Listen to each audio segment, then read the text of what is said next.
Perlas del libro de Juan. ¿Qué aprendemos de la traición de Judas?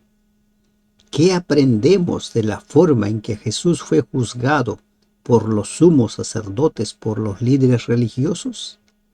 ¿Qué aprendemos de la actitud de Pilato al juzgar a Jesús?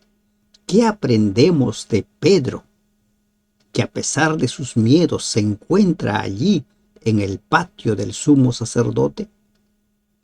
Gracias te damos, Dios, en este día, porque nos permites ingresar al estudio de las perlas del capítulo 18 del Evangelio de Juan. Padre, te rogamos que nos des sabiduría y entendimiento. En el nombre de Jesús te lo rogamos. Amén. Perlas del capítulo 18. El arresto de Jesús.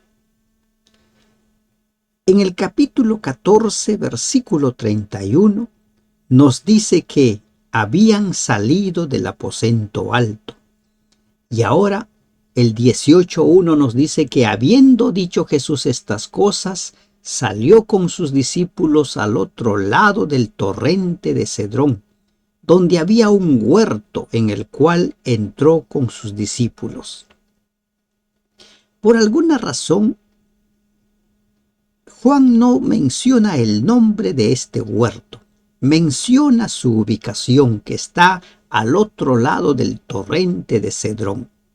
Pero sabemos nosotros por los otros evangelistas que es el huerto del Getsemaní. Y también encontramos una diferencia entre los tres evangelistas anteriores. Juan no nos menciona la oración en el Getsemaní. Lo que encontramos es la oración de Jesús que el día de ayer estudiamos en el capítulo 17. Y también Judas, el que le entregaba, conocía aquel lugar porque muchas veces se había reunido allí con sus discípulos. Hay comentaristas que mencionan que el dueño de ese huerto del Getsemaní era muy amigo de Jesús y le permitía a Jesús reunirse en ese lugar, porque se dice que no era un huerto público, sino era un huerto privado. Y Jesús se había reunido allí en muchas ocasiones. Por tal razón Judas sabía de ese lugar. Y debe ser la razón por la cual Judas lleva a ese lugar a los que iban a tomar prisionero a Jesús. Judas, pues, tomando una compañía de soldados y alguaciles de los principales sacerdotes y de los fariseos, fue allí con linternas y antorchas y armas.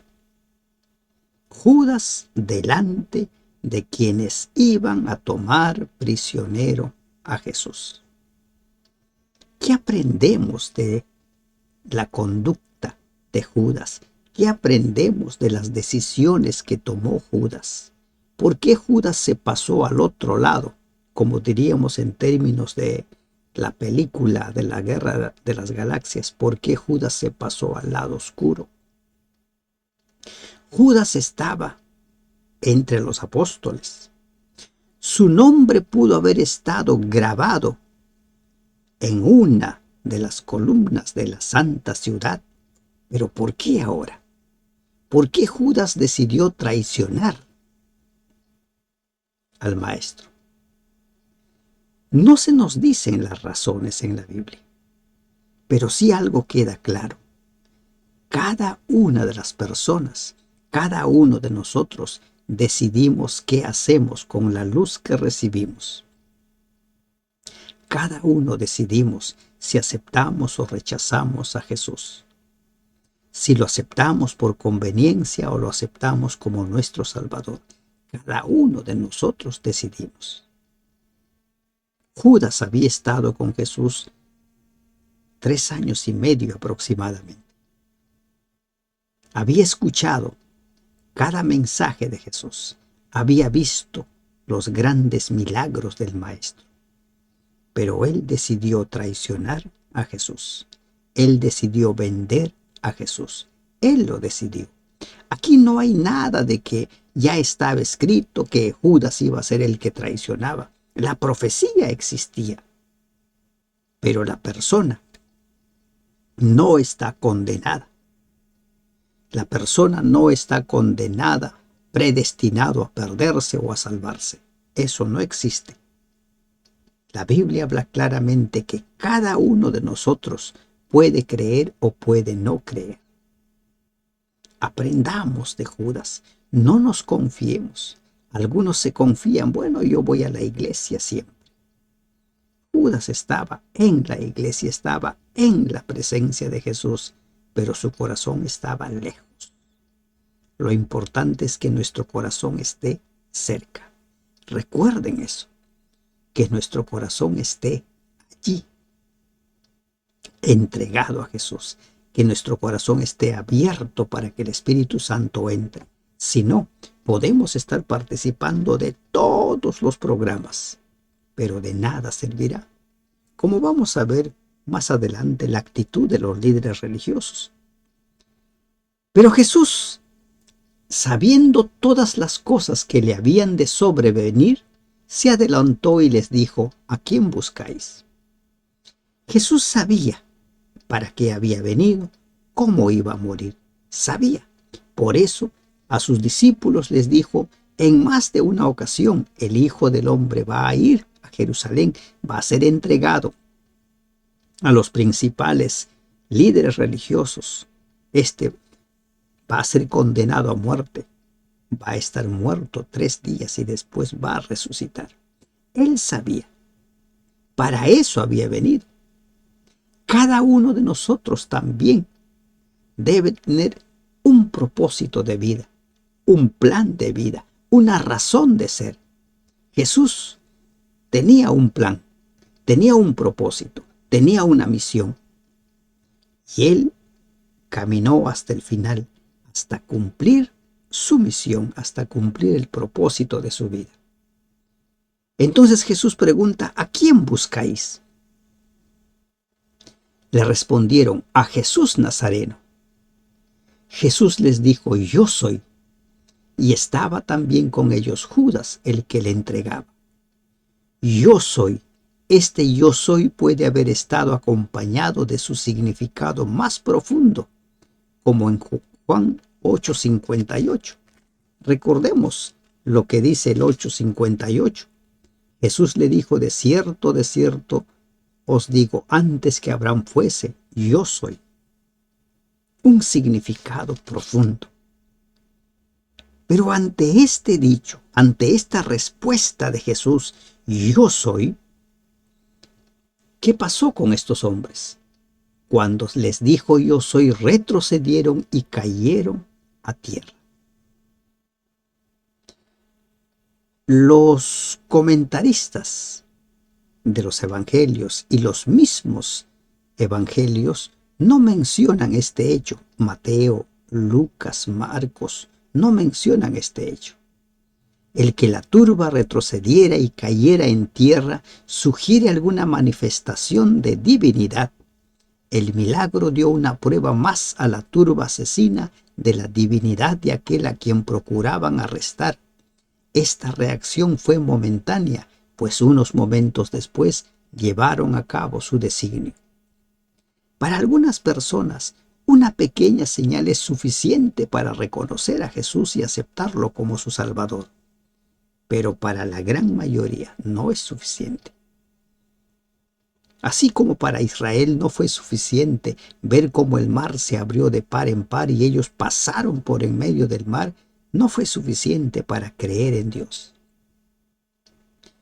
Cuando sintieron que Moisés había desaparecido, creyeron que era tiempo de volver a Egipto.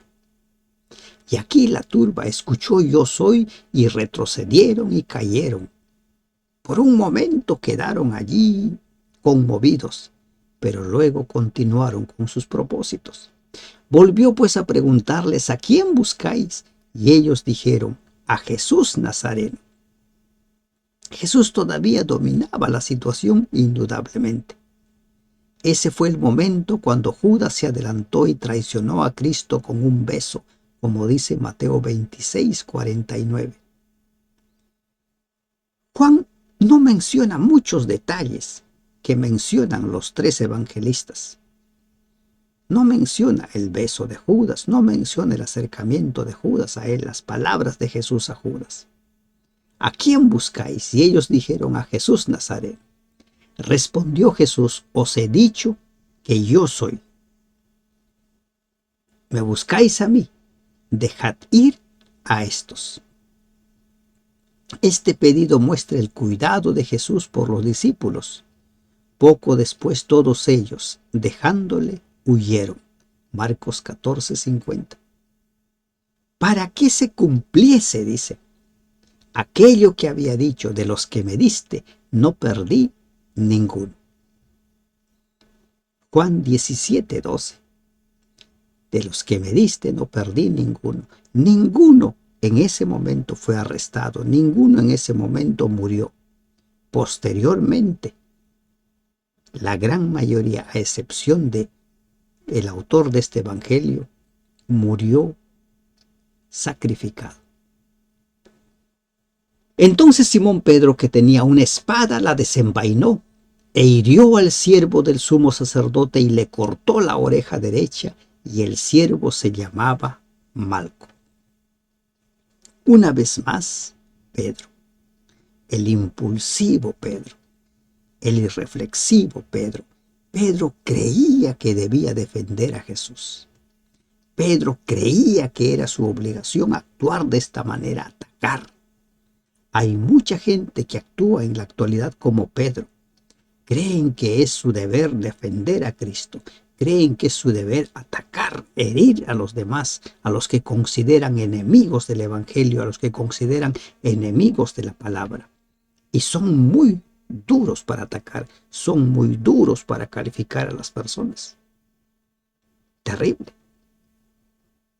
Entonces Pedro, una vez más Pedro, aún Pedro no había entendido en qué consistía el reino de Dios. Aún Pedro no había entendido en qué consiste o consistía el plan de salvación. Jesús entonces dijo a Pedro: mete tu espada en la vaina. La copa que el Padre me ha dado, ¿no la he de beber? ¿Acaso no he de beber esta copa? ¿Y cuál era la copa? El sacrificio, su muerte en la cruz.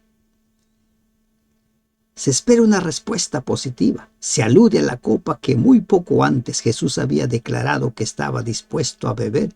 Mateo 26:42. La copa, el sacrificio, ¿no la he de beber?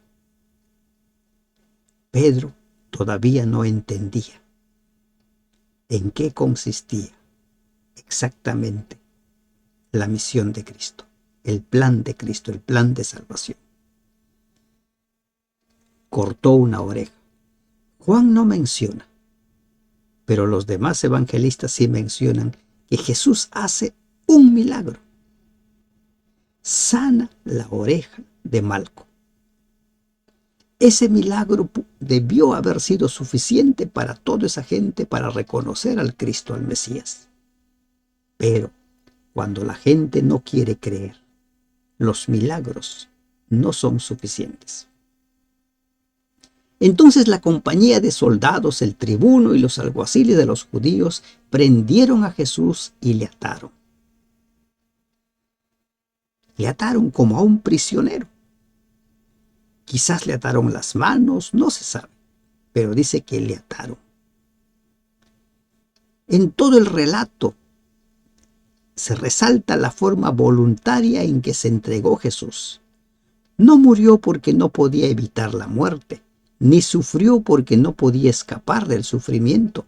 Todos los soldados de la guarnición romana no podrían haber dañado ni un cabello de su cabeza sin el permiso divino.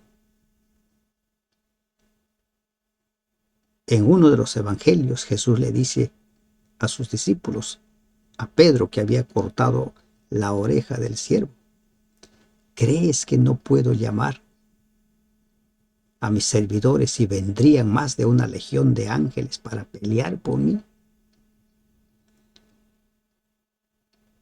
Pero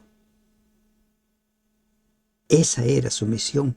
El Cordero de Dios debía morir para pagar nuestra deuda, para librarnos de la condenación de la muerte. Y le llevaron primeramente a casa de Anás, porque era suegro de Caifás, que era sumo sacerdote aquel año. A casa de Anás, suegro de Caifás.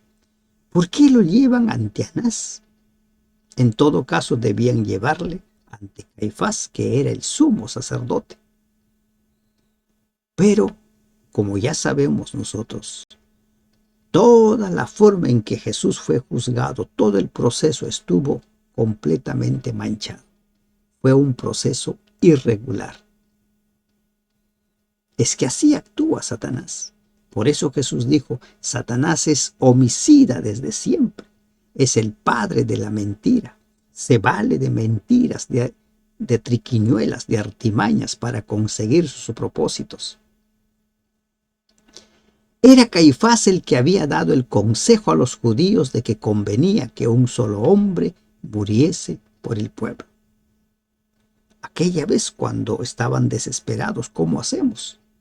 Cuando Jesús había resucitado a Lázaro y la gente iba tras Jesús. Y Caifás dijo, es bueno, necesario que solo muera uno. Él estaba queriendo referirse a deshacerse del enemigo, pero como dice el mismo Evangelio, por inspiración de Dios, como era sumo sacerdote, profetizó de qué manera iba a morir el Cordero de Dios. Y seguían a Jesús Simón Pedro y otro discípulo, y este discípulo era conocido del sumo sacerdote, y entró con Jesús al patio del sumo sacerdote. Otro discípulo. No se menciona, pero todo indica que se trata de Juan, el hijo de Zebedeo, el autor de este evangelio. Él asimismo nos identifica, no pone su nombre, ¿no? Pone aquel a quien amaba y ahora dice otro discípulo. Era conocido del sumo sacerdote y él se valió de esa relación para hacer ingresar a Pedro al patio. Mas Pedro estaba fuera a la puerta. Salió pues el discípulo que era conocido del sumo sacerdote y habló a la portera e hizo entrar a Pedro. Miren la actitud de Pedro. Pedro era impulsivo. Pedro era fácil de decir las cosas, fácil de hacer las cosas.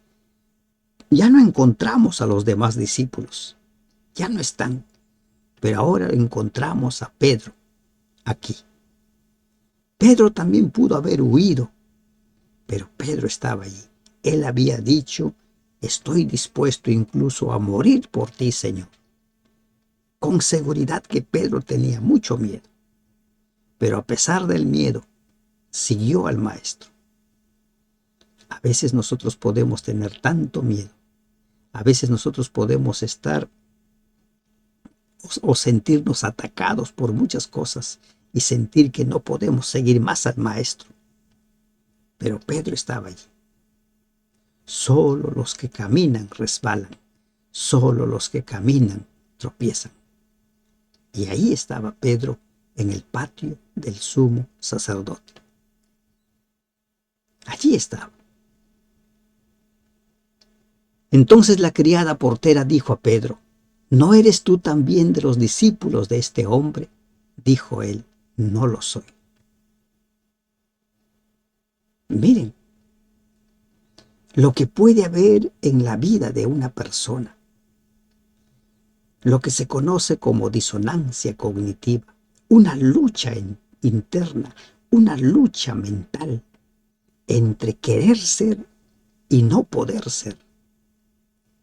Hay mucha gente que sufre mucho porque quiere ser, pero no puede ser. El apóstol Pablo en su carta a los romanos escribe: miserable de mí, porque lo que quiero no hago y lo que no quiero hago. Y eso está sucediendo aquí con Pedro. Está allí en el patio porque quiere seguir a su maestro. Pero ahora cuando es confrontado, tú también eres. Y él dice: no soy, no lo soy. Queremos, pero no podemos. A veces nuestros miedos, a veces ver la muerte frente a nosotros hace que nosotros retrocedamos, hace que nosotros cambiemos de parecer o cambiemos de versión. Hay mucha gente que no testifica de Jesús por miedo, por vergüenza. Allí estaba Pedro, con esa lucha. Miserable de mí. Lo que quiero no hago, lo que no quiero hago. Pero esa lucha de Pedro, por su persistencia, por su insistencia, tendría preciosos resultados. Pero antes tendría que pasar por su prueba, por su Getsemaní. Antes tendría que pasar por el horno de fuego. Y dice: no soy. Y estaban en pie los siervos y los alguaciles que habían encendido un fuego porque hacía frío, y se calentaban, y también con ellos estaba Pedro en pie calentándose. Allí estaba Pedro en medio. El frío debe haber sido muy fuerte, pero estaba allí Pedro en el patio, luchando consigo mismo: sigo o no sigo al maestro, le soy fiel o no le soy fiel al maestro. A veces los dichos y los hechos no van de la mano, porque hay otras fuerzas que nos impiden ser consecuentes con nuestros dichos. Y el sumo sacerdote preguntó a Jesús acerca de sus discípulos y de su doctrina. Le pregunta. Aquí encontramos lo que se suele decir: preguntar lo que es obvio. Le pregunta acerca de sus discípulos y de su doctrina. ¿Y cuál es la respuesta de Jesús? Yo públicamente he hablado al mundo. Miren la palabra mundo. Se refiere a todos los oyentes, a todos los que estuvieron presentes. Yo públicamente he hablado. Siempre he enseñado en la sinagoga y en el templo, donde se reúnen todos los judíos, y nada he hablado en oculto. Es cierto que Jesús había enseñado en privado. Un notable ejemplo es su conversación con Nicodemo, su conversación con la samaritana. Aquí niega la acusación implícita de haber hecho planes secretos de sedición. Su respuesta fue un reproche por los siniestros medios empleados por los judíos para entramparlo. ¿Por qué me preguntas a mí? Es la pregunta que Jesús le hace. ¿Por qué me preguntas a mí? Pregunta a los que han oído, que les haya yo hablado. He aquí, ellos saben lo que yo he dicho. ¿Quieres saber si he tramado? ¿Quieres saber si estoy ahí tratando de jalar gente para rebelarnos? Pregúntales a ellos. Públicamente he hablado. Ante esta respuesta de Jesús, hay un celoso guardián. Cuando Jesús hubo dicho esto, uno de los alguaciles, siempre hay aquellos celosos, ¿verdad?, del jefe, le dio una bofetada diciendo: así respondes al sumo sacerdote. Hay muchos servidores que se muestran celosos del jefe y no les importa si sus actitudes son injustas. Lo que les importa es quedar bien con el jefe. Hay mucha gente que se conduce así. No les importa medir sus acciones, lo único que les interesa es quedar bien con el jefe. Y este servidor golpea a Jesús. Jesús le dice: si he hablado mal, testifica en qué está el mal, Y si bien, ¿por qué me golpeas? Una respuesta escrutadora y llena de dignidad, una ilustración de cómo Jesús, por lo menos en una ocasión como esta, interpretó el precepto. De Mateo 5:39. ¿Y qué es lo que dice Mateo 5:39? Miren lo que dice. 5:39 dice: pero yo os digo, no resistáis al que es malo, antes a cualquiera que te hiere en la mejilla derecha, vuélvele también la otra. Con los hechos Jesús nos explica en qué consiste volver la otra mejilla. Si he hablado mal, testifica en qué está el mal, y si bien, ¿por qué me golpeas? ¿Es justo que me golpees? Anás entonces le envió atado a Caifás, el sumo sacerdote. Allí queda todo este diálogo, todo este juicio de parte del suegro del sumo sacerdote. Y lo envía atado a Caifás. Era un prisionero. Para ellos este hombre ya estaba condenado a muerte. Solo buscaban allí algo que justificara la decisión que ellos se habían tomado. Estaba pues Pedro en pie calentándose y le dijeron: ¿no eres tú de los discípulos? Él negó y dijo: no lo soy. Es la segunda vez que Pedro negaba. ¿Por qué Pedro negó a Jesús? ¿Qué aprendemos de la respuesta de Pedro? Pero miren, nunca pierdan de vista cuando ustedes quieren juzgar la actitud de Pedro. Recuerden dónde estaba Pedro. ¿Por qué estaba en ese lugar Pedro?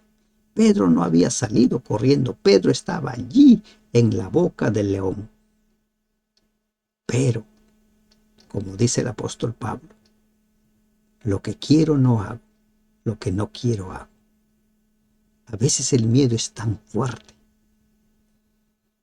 que podemos seguir avanzando, pero cuando vemos un peligro sumamente grande, retrocedemos. ¿Tenía miedo Pedro a la cárcel? ¿Tenía miedo Pedro a ser condenado a muerte? Saben, por miedo a la muerte mucha gente ha retrocedido. Por miedo a perder algo que quiere, mucha gente ha rechazado su fe, ha negado su fe. ¿Cuál era la lucha de Pedro? ¿A qué le tenía miedo Pedro? Pero estaba allí. Allí estaba. Uno de los siervos del sumo sacerdote, pariente de aquel a quien Pedro había cortado la oreja, le dijo: ¿no te vi yo en el huerto con él? Negó Pedro otra vez y enseguida cantó el gallo. Jesús había predicho que Pedro lo negaría 3 veces antes que cante el gallo. Dios nos conoce, sabe de nuestras debilidades, sabe de nuestras virtudes. Por eso Jesús le dijo a Pedro, a Santiago y a Juan: orad para que no entréis en tentación. El espíritu está dispuesto, pero la carne es débil. Ora. Y aquel día en el Getsemaní le pidió, pero lamentablemente Pedro y los otros 2, dice la Biblia, que durmieron, prefirieron dormir. Estaban muy cansados, quizás muy preocupados, quizás muy angustiados. No tenían ganas de orar. ¿Qué había en el corazón de ellos? Sabían que su maestro les había dicho: ya es la hora. Saben, a veces las preocupaciones son tan deprimentes que pueden producirte sueño. A algunos les quita el sueño, a otros les hace dormir. Y ahora Pedro negó por 3ª vez. Y enseguida cantó el gallo. Y cuando cantó el gallo, Pedro salió llorando. recordó las palabras de Jesús. Cuando la palabra del Señor te revela tus debilidades, presta atención. Cuando la palabra de Dios te muestra en qué estás flaqueando, presta atención, no lo ignores. No esperes tener tu Getsemaní, no esperes tener que pasar por el horno de fuego para aprender las lecciones. Y Pedro tuvo que pasar por el horno de fuego. No resistió la tentación, no resistió. Negó a su maestro 3 veces. Llevaron a Jesús de casa de Caifás al pretorio. Era de mañana. Era el viernes por la mañana. Recuerden que la noche anterior Jesús fue tomado prisionero. En la versión Jerusalén dice era de madrugada. Se usa técnicamente para la cuarta vigilia, desde las 3 de la mañana hasta las 6 de la mañana. Es lo que dice la versión Jerusalén, pero aquí Reina Valera dice era de mañana. Y miren a lo que nos encontramos aquí. Una vez más, lo mismo que sucedía con Pedro, sucede con estos hombres, con estos líderes religiosos. Era de mañana y ellos no entraron en el pretorio para no contaminarse. Juan presenta la cena pascual como un suceso todavía futuro en cuanto al tiempo de la Pascua en el año de la muerte de Jesús. Dice, porque querían comer de la Pascua. No habían todavía comido la Pascua. Cuando nosotros estudiamos todo el servicio del santuario, encontramos que cada cosa que se hacía en el santuario apuntaba al ministerio de Jesús. Jesús, el Cordero de Dios, ese Cordero que fue señalado por el Bautista, sería sacrificado a las 3 de la tarde, a la hora 9, moriría. A la hora del sacrificio de la tarde. Allí murió el Cordero de Dios que pagó nuestra deuda. Pero miren lo que sucedía con estos hombres. No entraron en el pretorio para no contaminarse y así poder comer la Pascua.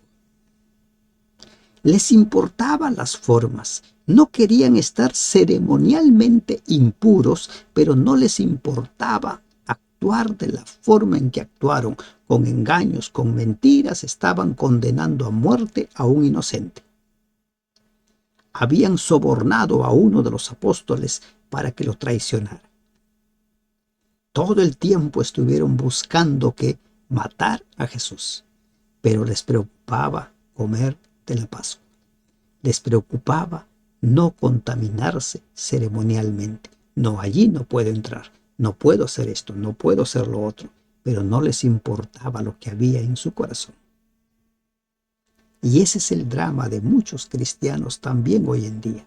Les importan las formas, les importa participar de los programas, participar de cada cosa que se hace, pero el problema es que el corazón está muy lejos. El corazón no está donde debe estar. No querían contaminarse porque querían comer de la Pascua. Querían participar del programa, pero no les importaba el significado de ese programa. La Pascua simbolizaba la liberación de la esclavitud de Egipto, la liberación de la esclavitud del pecado. Pero ellos simplemente estaban preocupados por las formas. No te preocupes tanto por las formas. Tu mayor preocupación tiene que ser buscar el reino de Dios, abrirle tu corazón al Señor. Y todo lo demás se dará por añadidura. Si tan solo te preocupas por las formas, si tan solo te preocupas por participar de los programas, mientras que tu corazón está lejos voz de Dios, mientras que tu corazón está cerrado, no permites que el Espíritu Santo obre en tu vida para transformar tu vida, de nada sirve. De nada sirve que ceremonialmente no estés contaminado. Entonces salió Pilato a ellos y les dijo: ¿qué acusación traéis contra este hombre? Pilato, condescendiente con ellos, sale y conversa con ellos. Y le responden: si este no fuera malhechor, no te lo habríamos entregado. ¿Cuál es la acusación?, pregunta Pilato. Y ellos lo presentan como el malhechor. Literalmente uno que hace mal. Este es un malhechor, uno que comete un delito grave. ¿Era Jesús un malhechor? Ellos encontraron pruebas para condenar a Jesús como un malhechor. ¿Qué aprendemos de la conducta, de la actitud de estos líderes religiosos? Si no fuera malhechor, si no fuera digno de muerte, no te lo habríamos entregado. No tenían ninguna acusación formal que pudiera ser corroborada por testigos. Esperaban que Pilato aceptara el veredicto del Sanedrín y sentenciara a Jesús sin investigar formalmente los fundamentos de la acusación. Solamente eso esperaban. Entonces les dijo Pilato: tomadle vosotros y juzgadle según vuestra ley. Y los judíos le dijeron: a nosotros no nos está permitido dar muerte a nadie. Era el tiempo de la Pascua. Era el tiempo de buscar a Dios. Pero ellos estaban empeñados en condenar a un inocente. A nosotros no nos está permitido dar muerte. Ellos estaban decididos a acabar con el Cristo. Para que se cumpliese la palabra que Jesús había dicho, dando a entender de qué muerte iba a morir. Jesús habló a sus discípulos claramente, y a los demás también les habló sobre su muerte. Jesús había predicho la muerte por crucifixión. Juan capítulo 12, versículos 32, que ya es un pasaje que hemos estudiado. ¿Qué nos dice el 12:32? Y yo, si fuere levantado de la tierra, a todos atraeré a mí mismo. Para que se cumpliese. Jesús sabía perfectamente que moriría, cómo habría de morir. Pero estos hombres se estaban condenando a sí mismos. Eran líderes religiosos, eran supuestamente defensores de la palabra de Dios, supuestamente eran celosos guardianes de los misterios de Dios, pero estaban condenando a muerte. Miserable de mí. Lo que quiero no hago, lo que no quiero hago. Sé lo que está mal, pero lo hago. Sé qué cosa está bien, pero no lo hago. Esa es la triste historia de la gran mayoría de los seres humanos cuando no abren su corazón al Espíritu Santo, porque solo el Espíritu Santo puede producir cambios en nuestra vida, puede producir esas reformas. Entonces Pilato volvió a entrar en el pretorio y llamó a Jesús y le dijo: ¿eres tú el rey de los judíos? Esta es la segunda vez que Pilato había hecho esta pregunta. La primera vez se menciona en Mateo 27:11. ¿Eres tú el rey de los judíos? Jesús le respondió: ¿dices tú esto por ti mismo o te lo han dicho otros de mí? Hay mucha gente que solo ha escuchado de Jesús y ya se formaron un concepto. Y aquí encontramos una perla que debiéramos tener en cuenta. Solo creemos en Jesús por lo que escuchamos, por lo que nos han dicho, o creemos en Jesús porque hay una experiencia personal con Él. La gran mayoría se conforma con formarse un concepto de Jesús por lo que les han dicho, y no porque tuvieron una experiencia personal con Jesús. Y esto estaba pasando con Pilato. Pilato le respondió: ¿soy yo acaso judío? Tu nación y los principales sacerdotes te han entregado a mí. ¿Qué has hecho? ¿No? ¿Qué has hecho? El orgullo impidió que Pilato reconociera cualquier interés sincero en aprender en cuanto a la misión de Jesús. Y pone ahí la muralla: yo no soy judío. Dime qué has hecho. Respondió Jesús: mi reino no es de este mundo. Si mi reino fuera de este mundo, mis servidores pelearían para que yo no fuera entregado a los judíos. Pero mi reino no es de aquí. El reino que Jesús había venido a establecer era el reino de gracia, el reino espiritual. Es ese reino que Jesús había venido a establecer en su primera venida. No el reino que esperaban los judíos. Algunos comentaristas dicen que Judas decidió traicionar a Jesús para que Jesús reaccionara y llamara a sus huestes y peleara contra los romanos y se librara. Es lo que suelen decir algunos. Pero Jesús tenía claro de que su reino no es de este mundo. En la segunda venida, Él vendrá como Rey de Reyes, como Señor de Señores, y someterá no solo al ejército de una nación, sino al mismo Satanás. Todos serán derrotados. El reino de Jesús. Los reinos terrenales son establecidos por la fuerza de las armas, pero el reino de Jesús no era un reino terrenal. Jesús negó la acusación de sedición presentada contra él por los judíos. Yo no soy rebelde, porque mi reino no es de aquí. No estoy interesado en el trono del César, en el trono de nadie. Mi reino es un reino espiritual. Es un reino que busca establecerse en el corazón de cada uno. Le dijo entonces Pilato: ¿luego eres tú rey? Pilato estaba allí empeñado. ¿Luego eres tú rey? Si tienes un reino, entonces eres un rey. Y Jesús le dice: tú dices que yo soy rey. Yo para esto he nacido y para esto he venido al mundo, para dar testimonio a la verdad. Para esto he venido.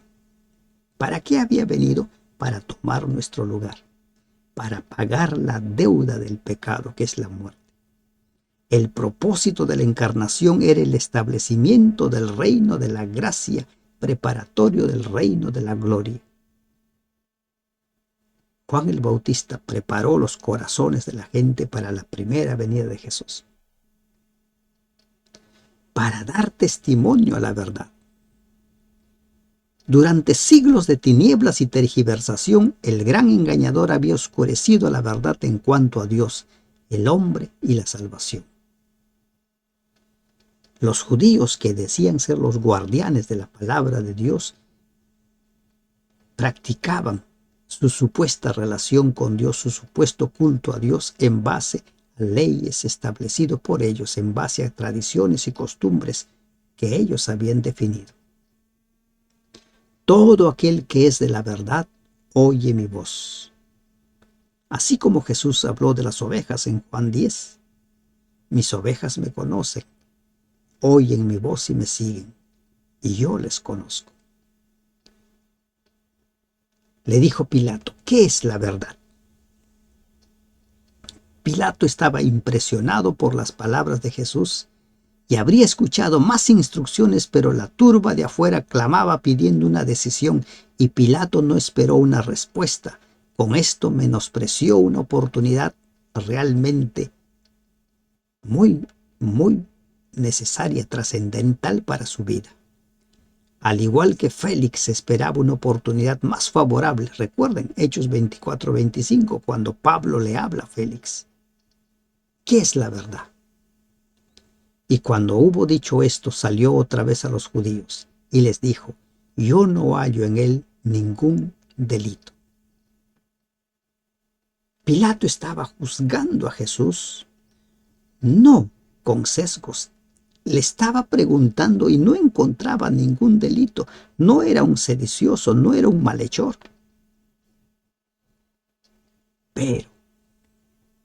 Pero vosotros tenéis la costumbre de que os suelte uno de la Pascua, en la Pascua. ¿Queréis pues que os suelte al rey de los judíos? No era culpable. Pilato tenía la autoridad de soltar a Jesús, sin tener que poner al pueblo a elegir a él o a Barrabás. Pero Pilato también se mueve por conveniencia. Con Pilato también sucede lo que sucede con los líderes religiosos, lo que sucede con Pedro, lo que sucede con mucha gente hoy en día.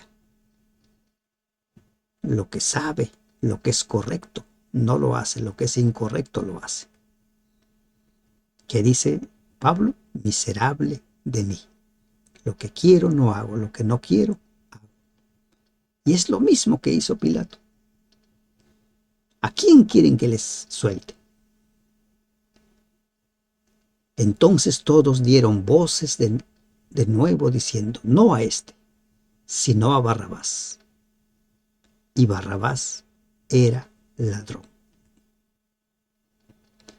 Las multitudes rechazaron a Cristo.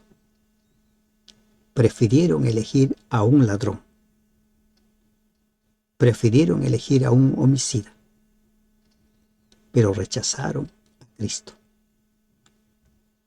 Las turbas, las multitudes condenaron a Jesús a la muerte. Pilato condenó a la muerte. Los líderes religiosos condenaron a la muerte. Se suele decir que la voz del pueblo es la voz de Dios.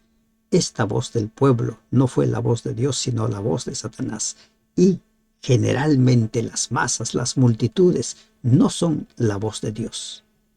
Generalmente las masas son arrastradas por intereses particulares o son movidos por algunos líderes, como sucedió con estos señores. No a este, sino a Barrabás. Y Barrabás era ladrón. ¿Qué sucede en tu vida? Existe también ese conflicto en ti de hacer lo que es correcto y no hacer lo que no es correcto. Te mueves en esa línea, haces lo que debes hacer y no haces lo que no debes hacer, o eres de los que están luchando y, como dice el apóstol, también tu lucha es miserable de mí. Lo que quiero no hago y lo que no quiero hago. Te preocupan las formas, te preocupan estar impuro ceremonialmente, te preocupa solo participar de los programas, o eres de los que han decidido abrirle su corazón al Espíritu Santo, han decidido entregarle su vida completamente. Si eres de los que simplemente les interesa las formas, estar ritualmente puros, piensa en tu camino. Lo mejor es que le abras tu corazón. Busca primero el reino de Dios y su justicia. Todo lo demás vendrá por añadidura. Que Dios te bendiga.